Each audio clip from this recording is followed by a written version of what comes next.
I've left a WhatsApp group before. Someone annoyed me and I left. And a few hours later, when I had calmed down, I was suddenly curious to know what was being discussed on the group. But you know what? I had lost access. I no longer received messages or notifications. And did my action stop the conversation in the group? No. It went on without me. Only difference was I could no longer participate. Let me amp it up a bit. When you leave an organization, probably a church, no matter how active you were, you will be missed for a short while, but the service will go on. There's no void in the work of the Lord. It will always go on. Let's take it higher. If you quit your relationship, you'll definitely hurt your partner. The emotional intensity of this period usually reaches its peak within the first 6 months of separation. The grieving process may take as long as 2 years on average. But you know what happens after that? The pain starts to lessen. It may return at sentimental times of the year, such as anniversaries or holidays. But as each year goes by, not as strong as the previous year. And if your ex is lucky and with the right counsel finds someone better, they forget you and thank God for ridding them of you.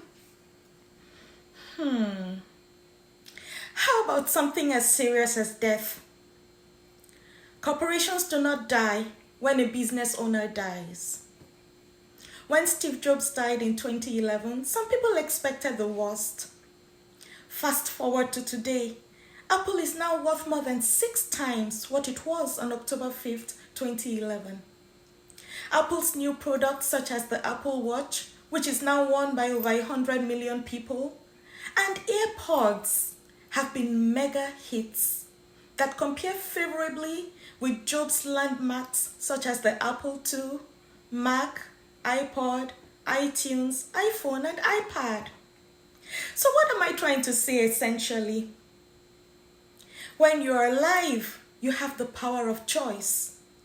I'm aware that there are terrible circumstances that will force you to leave a situation. Any form of abuse is a justifiable reason for separation.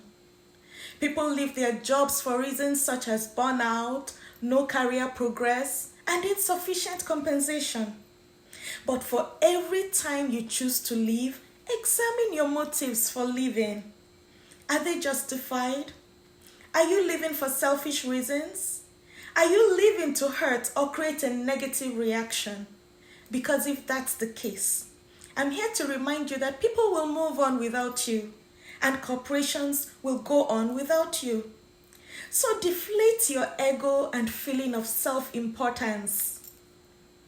To avoid regrets, here are 7 things to do before you make the final choice to leave any situation.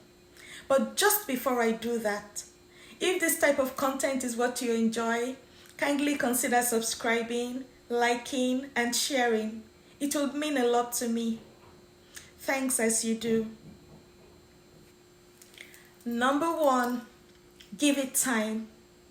This is relative though. If you're in a harmful relationship, you need to leave now. But otherwise, give it time. Number 2, explore various communication strategies to see what will help improve the situation. Number 3, exercise patience during conflicts. All may not be as it seems. Number 4, pray and seek the face of God to know His will in that situation. Number 5, have conversations with trusted friends and colleagues to know their views on that situation. Number 6, never make your final decision when you're angry. Think it through when you're calm and in the right frame of mind. Anger clouds one's judgment. Number 7, count the cost.